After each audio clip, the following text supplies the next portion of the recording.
Coucou tout le monde! Bienvenue dans le 15e épisode de notre podcast avec Dorian, Et Dorian, Do. et Dux. Et aujourd'hui, nous allons parler de notre valeur en Christ.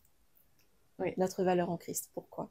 C'est un sujet qui est super compliqué à aborder parce que chacun d'entre nous, en fait, nous avons tendance à mettre notre valeur dans toutes les choses de ce monde, sauf dans la parole de Dieu. La parole de Dieu, dans ce que Dieu dit de nous, ça, c'est beaucoup plus difficile à attraper comme concept. Aujourd'hui, la vidéo qu'on fait, en fait, on le fait pas parce qu'on a tout compris de notre valeur en Christ, ou voilà, parce que c'est quelque chose qui est acquis, parce qu'on a déjà réglé les problèmes de nos vies ou quoi que ce soit. On le fait justement parce que c'est quelque chose avec lequel on lutte, et que c'est important, lorsque l'on marche avec Christ, de comprendre ce qu'il voit en nous, ce qu'il voit lui quand il nous regarde, et d'accepter ce que lui voit plutôt que ce avec quoi on s'est construit en grandissant. Comment le sujet, parce que le sujet en fait à la base vient d'elle, c'est en priant qu'elle a reçu de partager sur la valeur en Christ. Comment ça t'est venu? J'ai pas prié spécifiquement pour avoir un thème pour l'épisode, mais c'est juste que ces dernières semaines, c'est quelque chose que je luttais avec. Et comme le but, c'est de partager selon nos expériences et ce qu'on vit, pas parce qu'on a tout compris ou qu'on a les réponses. Et je me suis dit que je n'étais pas la seule à avoir du mal à lutter avec ça. Et donc, c'est pour ça qu'on a décidé aujourd'hui de partager ça. Et je pense que quand on avance avec Dieu, au fur et à mesure, il va mettre à découvert certaines choses qui sont enfouies, qui sont cachées en nous. Et ces derniers temps, souvent quand je priais, en fait, je disais à Dieu que j'étais frustrée par moi-même parce que j'ai envie de bien faire pour lui. Enfin, ça n'a rien à voir avec le côté religieux où il faut que je lise ma Bible. Ça n'a rien à voir avec ça. Je sais à quel point il m'aime. Je sais tout ce qu'il a fait pour moi et tout ce qu'il fait pour moi. Et j'aimerais bien faire pour lui. Et j'aimerais faire encore mieux. J'aimerais l'aimer encore plus. Mais j'ai l'impression de... Je vois mes limites, en fait. Je vois où est-ce que je bloque. Et ça me frustre énormément parce que même quand je veux bien faire, c'est écrit, hein, je veux bien faire, je réussis pas ou je faillis quand je pense que je suis sur une bonne lancée avec Dieu, j'avance bien avec Dieu, ma relation avec lui se passe bien. Et il y a un moment donné où toujours je faillis. Et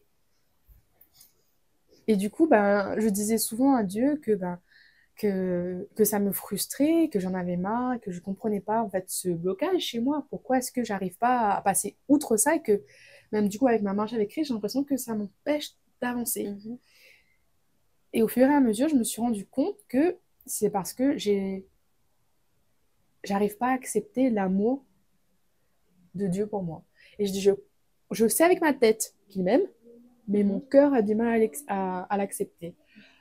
Et quand quand j'ai réfléchi du coup à pourquoi est-ce que c'était le cas, je pense que tous les êtres humains, on est un peu comme ça. Hein. C'est parce on a du mal à s'aimer déjà soi-même. Et en réfléchissant sur mes expériences passées, à ce que j'ai pu vivre dans mes relations amoureuses ou dans mes relations amicales, etc., je veux dire, très souvent, je suis toujours... je suis du genre à quand j'aime sans compter, je donne tout. Mais je donne et je donne et je donne jusqu'à ce qu'à un moment donné, je me rende compte que la personne en face, elle m'aime pas comme moi je l'aime. Et en fait, sur le long terme, on va dire que comme ça, c'est quelque chose qui s'est répété. J'ai commencé à me dire, au final, si les gens ils m'aiment jamais comme moi je les aime, c'est que je mérite pas d'être aimée comme ça. Donc oui, ils m'aiment bien, mais sans plus, quoi. Voilà, ça s'arrêta là en fait. Du coup, je pense que au fur et à mesure, j'ai intégré ça et moi-même, c'est ce que les autres m'ont fait ressentir, mais après, moi-même, je l'ai cru. Et du coup, c'est moi-même qui me limite et qui me dit que ma valeur, elle est limitée à juste ça. Et bon, enfin, je vais pas rentrer dans les détails, hein, mais c'est les expériences qui ont fait ça. Et j'ai découvert que c'est un gros mensonge, en fait, que je crois, parce que je crois, c'est quelque chose que j'avais écrit dans mon journal. Et j'ai dit, ben, c'est ce que j'ai fait. J'ai fait 2 colonnes et j'ai écrit mensonge et la vérité selon Dieu. Mhm. Donc, dans la colonne mensonge, moi, ce que j'avais noté, c'est que j'écris j'avais l'impression, parce que c'est pas la vérité, du coup, j'ai l'impression que ma vie, ben, que ma présence dans la vie des gens autour de moi, des gens que j'ai pu aimer, bah, il n'y a pas tant de valeur que ça, et que ma présence, bah, ça ne change pas grand-chose. Au final, bah, c'est quoi, à quoi je sers, quoi? C'est quoi le but de ma vie? Je veux dire, je ne suis pas mariée, j'ai pas d'enfant, c'est pas pour autant ça veut dire que notre vie n'a pas de but, hein, mais je veux dire, au final, à quoi ça sert? Mhm. À quoi ça sert? Et donc, j'ai noté ça dans mon carnet, et les jours suivants, quand je lisais la Bible ou même les vidéos que je pouvais regarder, à chaque fois, ça répondait un petit peu à ce que à ça en fait. Et j'ai pu du coup trouver les versets qui contredisaient ce que moi Tu j'avais pensais. noté. Voilà, Mhm. ce que moi j'avais noté. Et je le savais, enfin, c'est comme toi, hein, il y a beaucoup de choses, tu le sais quand tu es, tu le sais avec ta tête, mais tu n'as pas encore intégré Mhm. la réalité, enfin la vérité tout simplement. Et donc du coup, c'est ce que j'ai fait. Et c'est pas encore totalement intégré. Je pense que ça va prendre du temps, mais au moins je suis consciente de ça. Après, c'est normal, quand tu as toute une vie que tu as passée en croyant à un mensonge, c'est plus difficile de déconstruire le mensonge pour Ouais. y intégrer la vérité de Christ, enfin même la remplacer par la vérité de Christ en fait.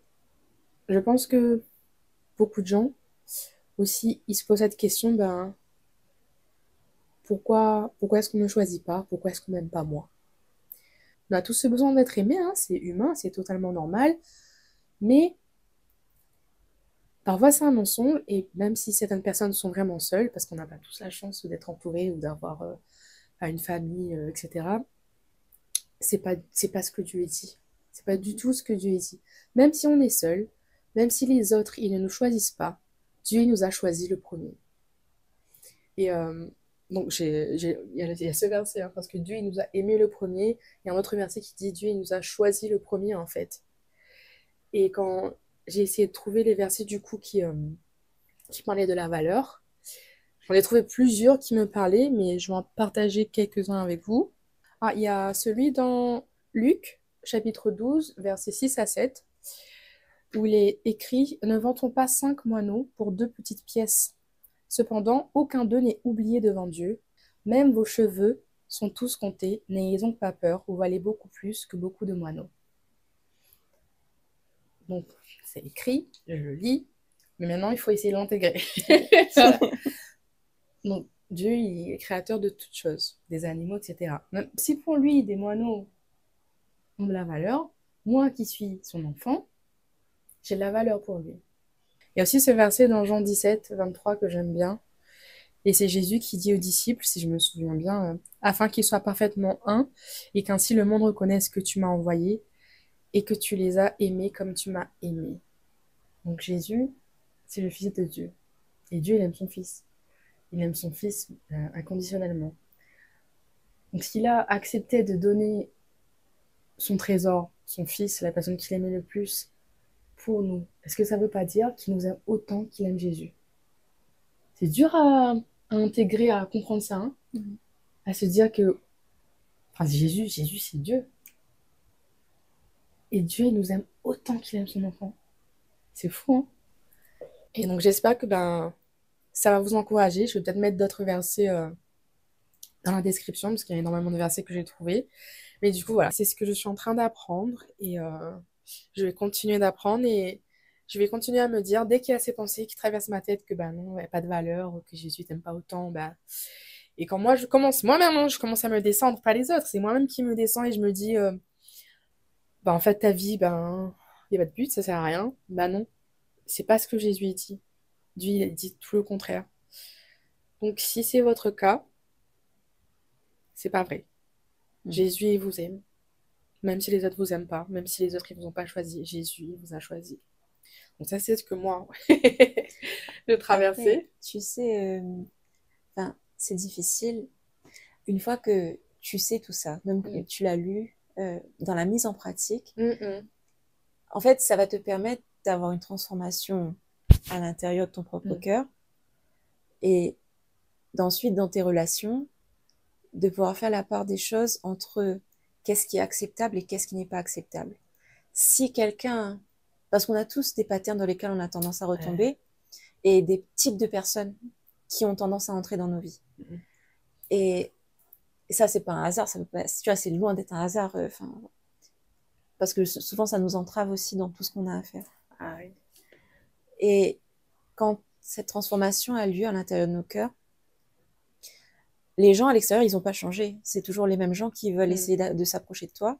Mais toi, à ce moment-là, quand tu as compris ta valeur, tu peux te dire, ça, c'est quelque chose que je vais accepter dans une relation, ça, c'est quelque chose que je ne vais pas accepter.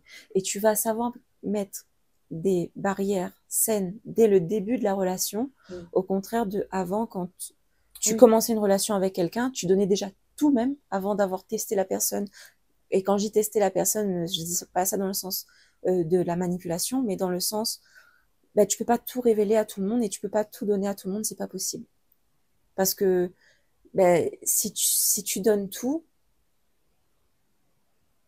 bah, la personne de l'autre côté, si elle n'a pas le cœur disposé dans le bon sens, elle t'arrache tout et il te reste plus rien. Là-dessus, je pense que j'ai appris. J'ai appris maintenant, enfin, faut être sage. En tout, il faut être sage. Dieu nous demande de nous aimer les uns et les autres. Mais s'aimer les uns les autres, ça ne veut pas dire non plus accepter tout de tout le monde. Bien sûr. C'est pas ça. Donc voilà, apprendre à mettre des barrières saines, ça c'est quelque chose que j'ai appris ces derniers temps. Ouais. Et je dis ça aussi parce que lorsqu'on n'a pas, on n'est pas capable de mettre des barrières dans nos relations, on a tendance à vouloir plaire aux autres. Enfin, à tout faire pour plaire aux autres.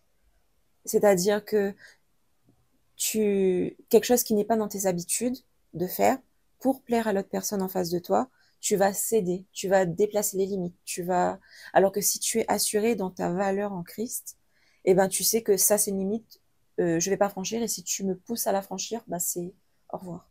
En fait, dans le passé, j'avais du mal parce que je me définissais par ce que les autres disaient de moi. Exact.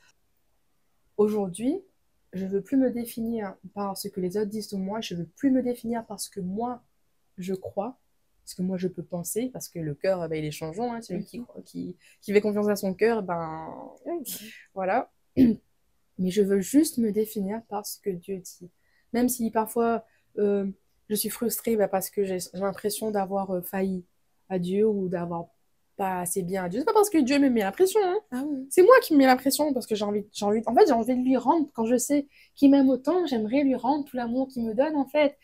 Et c'est frustrant quand on n'est pas capable. Et on est humain. Et c'est pas possible. C'est impossible à l'heure actuelle de rendre à Dieu tout l'amour, tout ce qu'il nous donne, en fait. Même l'ampleur du sacrifice de Jésus, on ne pourra pas. Et j'ai réalisé aussi que en reniant presque, je veux dire, l'amour que Jésus me donne, en n'acceptant pas cet amour-là, c'est comme si je reniais aussi le sacrifice de Dieu. Parce que c'est... D'accord. Enfin, je sais pas si tu vois ce que je veux dire. Ce sacrifice qu'il a fait, c'est par amour pour nous. Donc ça symbolise son amour. Et Jésus qui aime autant son fils, il aime aussi nous, ses autres enfants. Mais si j'arrive pas à m'aimer moi-même, j'arrive pas à accepter son amour, ben le sacrifice de Dieu, c'est pas assez pour prouver que Dieu m'aime en fait. Je sais pas si tu vois ce que tu veux dire. En fait, c'est ça, c'est j'essaye de me faire comprendre à moi-même que qu'importe ce que je vais essayer de faire, qu'importe les actions, enfin c'est pas vraiment les actions pour moi, c'est ma bonne volonté à vouloir plaire à Dieu. J'ai pas besoin de faire tout ça, j'ai pas besoin de mettre la pression pour faire tout ça. Parce que Jésus a déjà tout fait. Ouais. Donc tu le sais dans ta tête, mais dans ton corps, ça prend du temps. Ça prend du temps. Et voilà. Mais c'est des trucs, parfois tu oublies. Après, ça revient, tu te rappelles, etc. Mais voilà. Mais ouais, c'est. Ouais.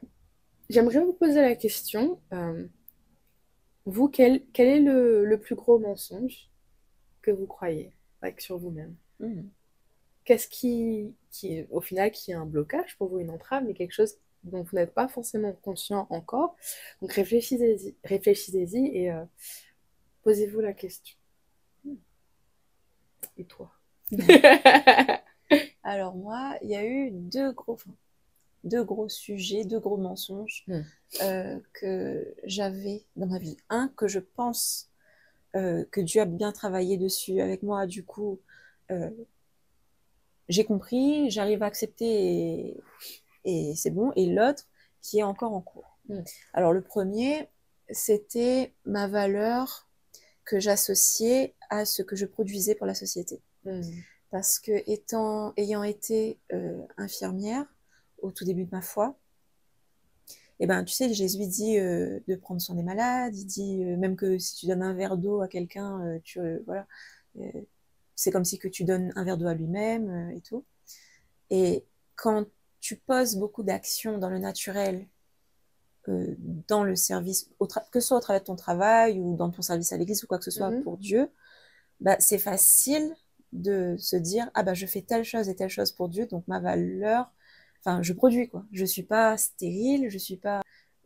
Et arrivé à un moment donné, Dieu m'a appelé à quitter ce métier et c'est en 2022 que j'ai quitté ce métier-là.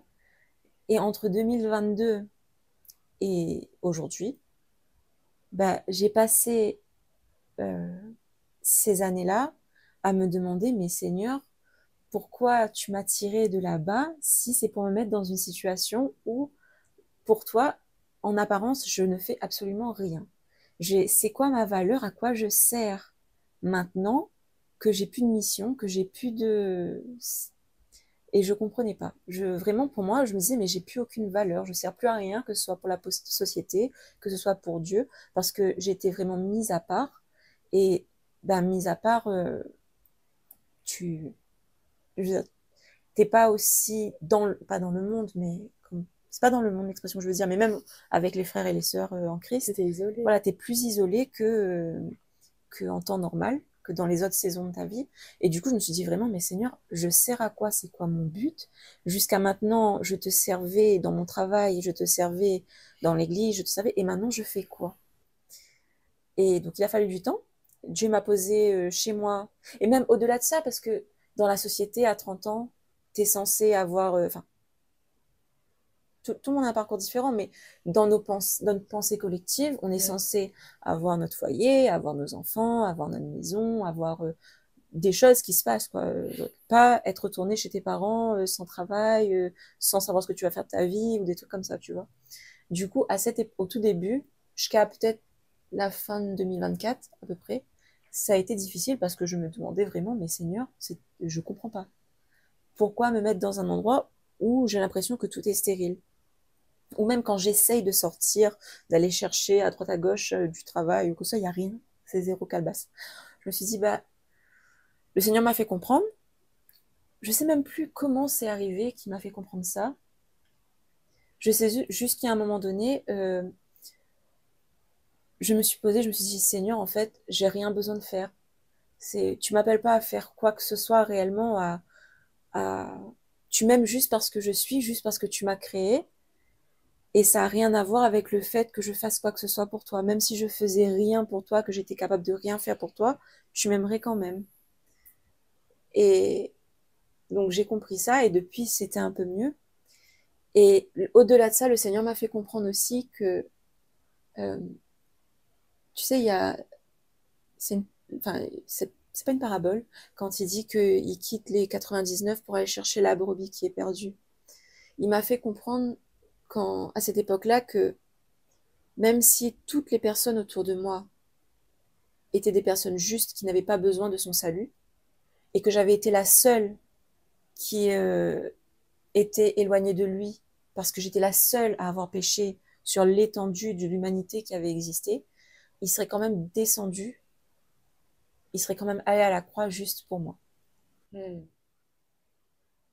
Et il m'a fait comprendre en fait que son salut, c'est pas un salut collectif, mais que c'était vraiment ciblé sur l'individu, que chacun d'entre nous en fait, il nous donne notre salut parce qu'il nous aime individuellement et qu'il nous veut avec lui pour l'éternité et qu'il ne veut pas être séparé de nous pour l'éternité. Quand il m'a fait comprendre ça, enfin, il a fallu du temps, il a fallu 2 ans pour que je comprenne à quoi il voulait m'amener. Mais maintenant, sur ce sujet de la valeur liée à la productivité, bah, j'ai un lâcher-prise. C'est plus facile de dire, Seigneur, ben, ce que tu as pour moi aujourd'hui, je prends, et ce que tu as pas pour moi aujourd'hui, ben, je laisse. De toute façon, les projets que tu as pour moi sont pour moi. Les projets que tu as prévus pour moi depuis même que tu me tissais dans le ventre de ma mère, ils sont pour moi. Et les autres, ben, ce sera pour d'autres personnes pour qui tu as prévu ces projets-là. Maintenant, dans la vie de tous les jours, bah, c'est pas facile à gérer tout le temps parce que euh, souvent, tu vois, les gens, ils se posent des questions, que ce soit dans ta famille, dans ton entourage, des gens que t'as pas vus depuis 15 ans, tes parents, même, imagine, maman croise les parents de quelqu'un qui est au lycée, voilà, et qui te disent, ah, ben, Dorian, elle fait quoi maintenant et tout, ah, elle a des enfants, elle est mariée, elle fait des trucs. C'est innocent, c'est pas, ils sont vraiment intéressés par enfin, voilà, de savoir comment tu vas et tout. Mais toi, tu te dis, ah ouais, enfin, c'est un rappel, une petite piqûre de te dire, ah oui, toi, ce que tu avais comme projet avant, et ben, c'est pas ce qui se passe en ce moment dans ta vie. Juste ce week-end, C'est vrai. ce week-end, il y a papa qui dit, il y a quelqu'un dans son entourage qui lui a demandé, il dit, mais Dorian, elle a pas de chéri, pourquoi? Elle est trop compliquée. Ses critères sont trop hauts. Et là, j'avoue, du coup, T'as des critères explosés en plus à la base. on travaille. Avant, t'avais des Avant, critères avant. explosés. Mais non. Et ben voilà, là, juste ce week-end, voilà quelqu'un qui me. Voilà, c'est. Oui, parce que ça dépendait de nous il y a longtemps que ce serait un problème réglé, hein, mais ça dépend de nous. Oui. Et donc, voilà, ça Donc, c'était toi, le. tu définissais ta valeur par ta productivité, et moi, je définissais ma valeur par l'amour que je recevais des autres. Alors, pareil aussi que toi aussi. Ça, c'est le deuxième point que je voulais Mm. aborder. En fait, euh, en grandissant, j'ai associé ma valeur à mon physique, à mon poids, à ce à quoi je ressemblais, à si j'entrais dans les normes, et pas forcément que des normes physiques, mais vraiment toutes les normes de la société possibles et imaginables. Et lorsque c'était pas le cas, j'étais profondément dérangée. Et donc, je m'assurais à ce que j'entre dans les normes. Et tu sais, c'est pour ça que j'étais obsédée par des trucs bêtes, comme euh, je me trouvais trop grande. Je me Je trouvais, me tu vois, c'est ce rappelle. genre de choses-là, c'est parce que la norme, elle te disait, je sais pas moi, Une une femme femme, c'est de entre taille un moyenne, mètre ouais. soixante et un mètre 64, soixante. la taille moyenne qu'on a, Oui, voilà, 64. c'est ça. Et nous, on était 1m70, 1m69, 1m70. Du coup, bah, c'était pas la norme, c'était pas bon. Donc, tu vois, c'était des trucs bêtes. C'est des trucs sur lesquels tu n'as aucun contrôle.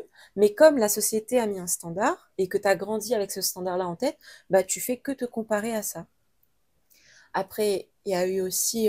alors, sur le plan physique, et ça, jusqu'à aujourd'hui, je lutte avec, c'est... moi, j'ai grandi dans le monde de la danse, de la gymnastique, j'étais extrêmement sportive, etc. J'avais un corps extrêmement musclé, j'étais... Et ce qui n'est plus le cas aujourd'hui. Voilà. Mais du coup, ben, la prise de poids, la diététique, le contrôle de son alimentation, etc., tout ça, c'est extrêmement compliqué pour moi de gérer. Et euh, il m'est arrivé plusieurs fois de penser, par exemple, euh, quand tu rencontres quelqu'un, je parle romantiquement parlant, tu as envie de donner le meilleur de toi-même, que ce soit dans ton comportement, mais même physiquement, tu as envie d'être au top La de ta meilleure forme, version. voilà, la meilleure version de toi-même. Or, quand tu es dans une période de ta vie où euh, bah, tu ne parviens pas à cette meilleure version de toi-même, peu importe la raison, tu y parviens pas, bah, dans mon esprit, tu te dis, ah ben là, c'est pas le moment pour moi rencontrer quelqu'un, parce que de toute façon, si je rencontre quelqu'un qui me plaît, il n'y a aucune chance que Tu moi te mets des aussi, barrières je lui toi-même. plaise. Voilà, c'est ça. Parce que ben, c'est normal, si dans ton esprit, la version de toi qui est attirante, c'est la version que le monde a dit, c'est-à-dire tu pèses tant, tu fais telle taille, tu as telle mensuration, tu as tel truc, et que toi, dans ton esprit, c'est ce qui va attirer un homme obligatoirement, bah forcément, tu te mets tout de suite une barrière et te dis, ah, bah, de toute façon, même si je suis intéressée par quelqu'un, lui sera pas intéressé par moi. Après, il y a aussi le fait que, bah, comme toi, j'ai eu des relations aussi dans le passé, que ce soit amicales ou romantiques, et que, comme toi, bah, c'était, du moins, amical, pas forcément, mais surtout romantique, à sens unique. Du coup, bah, si t'as jamais été aimé, comment tu peux ne serait-ce imaginer quelqu'un qui t'aime, à quoi ça ressemble. Tu vois, enfin, donc, honnêtement, le premier problème il est réglé. Celui-là, je passe les trois Toujours en quarts cours. de, ouais, je passe les trois quarts de ma vie à ignorer ce problème parce que je sais pas quoi en faire. Mm. Euh, pour être honnête, même si je sais que un homme qui connaît Christ va pas s'arrêter au physique, va pas s'arrêter à ces choses-là, c'est quand même important, tu vois. Enfin, pour moi, peut-être que j'ai tort, mais c'est quand même important. Et et j'ai pas encore fait ce process de me dire que là, si je rencontre quelqu'un qui m'attire demain, est-ce que lui sera attiré par moi? Bah, je sais pas, tu vois. Enfin, c'est. Après, je me dis, quand Dieu met quelqu'un dans ta vie, etc., je sais, tu vois, dans ma tête. Mais dans les dans les faits, c'est pas acquis, quoi. Mm. Voilà. C'est principalement mon souci. C'est difficile à accepter dans la vie de tous les jours et c'est toujours en cours, mais on connaît la vérité. Mhm. On connaît la vérité. Et j'avoue que il y a des moments, on n'est jamais pas tout le temps au top de notre forme avec Dieu. Donc il y a des moments où on a ces idées noires, ces pensées mensongères qui viennent et qui nous matraquent et on n'arrive pas à se sortir de là. Bah, la raison pour laquelle j'arrive à passer outre ça et à sortir de là, c'est je me dis non, laisse pas ces pensées prendre le dessus. Avant, je le faisais dans le passé, oui, et du coup, Mhm. je me morfondais et je passais des jours et des jours déprimés parce que bah, je pensais qu'à ça, etc. Maintenant, j'essaie de faire tout de suite quand ça commence. Parfois, ça prend un peu de temps parce que je réalise même pas que j'ai Oui, commencé c'est à insidieux. faire ça. Voilà. Et je me dis non, c'est pas vrai. Je veux dire, arrête. Commence pas à laisser penser rentrer. De toute façon, Satan, il va essayer d'une manière ou d'une autre. Hein. Je me dis non, c'est pas ce que Dieu il dit. Oui. C'est pas ce que Dieu il dit. Je choisis de croire ce que Dieu il dit. Et pas ce que moi je peux penser ou les mensonges. Et c'est dans ces situations-là, en fait, je me sens, comment dire, grateful, Reconnaissante. reconnaissante. Merci. Je me sens reconnaissante parce que je me dis, quand je vis ça, quand Satan commence à murmurer des mensonges dans nos têtes sur notre valeur, on a de quoi se raccrocher. C'est-à-dire, Hmm. on a Jésus, on sait, on connaît la vérité, Hmm. mais combien de personnes Yeah. ne connaissent pas Jésus et qui, pour eux, quand ces pensées-là leur viennent en tête, bah, c'est la seule alternative, c'est la seule vérité qu'ils connaissent. Et comme ils sont accrochés à leurs sentiments, à ce qu'ils ressentent, ils ont rien, aucune base solide derrière pour leur dire non, non, ça, c'est pas la Il n'y a pas vérité, de porte de sortie. c'est ça. Et ils tournent là-dedans et ils sont déprimés, et ils sont. Je me dis déjà, nous, pour nous chrétiens, c'est difficile, alors qu'on a celui qui est victorieux, alors qu'on a. Et je me sens encore plus. Enfin, mon cœur se remplit encore plus de compassion pour ceux qui ne connaissent pas Jésus et qui luttent avec ça tout le temps. Ouais, de toute façon, il n'y a pas besoin de regarder loin. La société d'aujourd'hui est malheureuse. Hein. La dépression, Tous les gens qui sont sous médicaments voilà. pour la dépression, etc. Donc, si c'est votre cas, s'il y a quelque chose avec. Si vous luttez avec quelque chose, donc ça peut être votre valeur, ça peut prendre différentes formes, hein, comme pour toi, comme pour moi. Donc, peut-être faites comme moi, notez ce que vous pensez de vous-même, ce que vous croyez, les Ouais. mensonges. Les mensonges, du coup, dans un carnet ou sur une feuille. Et de l'autre côté, mettez la vérité selon Dieu. Faites vos Mm. recherches ensuite, allez chercher dans la Bible et vous allez voir que ben c'est pas du tout ce que Dieu dit, c'est pas du tout comme ça que Dieu il vous voit. Voilà. Et juste une dernière petite note avant de se quitter là. Euh, Prenez le temps d'examiner les mensonges avec lesquels vous avez grandi, c'est-à-dire toutes les comparaisons, tous les standards qu'il y a dans la société, et même Dans votre famille. dans vos familles, euh, et même sur des sujets euh, pour la construction de la femme ou de l'homme, si vous avez consommé de la pornographie, vos standards euh, concernant différents sujets qui touchent que ce soit la sexualité, que ce soit l'image de soi, etc., aura forcément été impacté par ça. Si vous avez eu des relations euh, avec des personnes, que ce soit amicales ou romantiques, qui vous ont mis des étiquettes, tu es telle chose, tu n'es pas telle chose. Notez tout ça réellement afin de vous rendre compte de tous les mensonges qui existent chez vous. Notez-les parce que, allez là où vous avez envie de pleurer en fait. Là où ça fait mal. Là où ça fait mal. Si vous restez en surface, vous n'allez jamais guérir des choses qui vous ont touché réellement. Vous n'allez jamais trouver comment dire, l'objet profond de ce qui vous fait souffrir. Donc là, on a mentionné la pornographie, mais ça peut, dans les relations, si vous avez été avec des personnes qui étaient extrêmement égoïstes ou qui étaient elles-mêmes extrêmement blessées, qui étaient émotionnellement dépendantes, il y a tellement de sujets en fait auxquels on ne pourrait pas penser dans le mariage ou bien dans vos relations avec vos parents grandissant. Dans quelque chose que quelqu'un vous aurait dit au travail, auquel vous aurez mis de la valeur dans ces paroles qui ont été prononcées là, que vous avez acceptées. Notez tout ça réellement afin de pouvoir réfléchir dessus et pouvoir comparer à ce que Dieu dit, parce que sans vous en rendre compte, ça vous aura impacté. Voilà. Pour terminer avec une note d'humour, il y a quelque chose que ma sœur, elle fait, c'est pour rigoler, mais au final, c'est un beau réflexe quand quelqu'un nous dit quelque chose. Souvent, nous, c'est pour taquiner, pour plaisanter. On va taquiner à propos d'une bêtise, rien de grave. Et elle, ce qu'elle dit à chaque fois, c'est « je rejette ses paroles ». Donc, du coup, c'est pour blaguer. Mais au final, c'est un bon réflexe. Oui. Donc, on peut faire la même chose quand il y a quelqu'un qui va venir nous dire quelque chose qui va nous faire sentir mal et nous faire croire quelque chose qui n'est pas la vérité.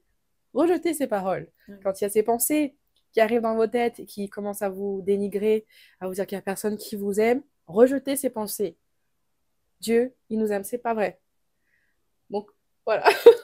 Rejetez ces paroles. C'est une bonne pensée sur laquelle terminer. Voilà. En tout cas, on vous remercie d'être resté jusqu'à la fin de la vidéo. En ce moment, on publie un peu de façon erratique, de façon pas régulière. C'est pas très ponctuel. Oui, voilà. Veuillez nous en excuser. Les choses de la vie. Voilà. Mais on est toujours là, toujours fidèles à l'appel de Dieu sur nos vies. Et donc, on vous dit à la semaine prochaine ou à la prochaine vidéo, on ne sait jamais. You never know. Bye.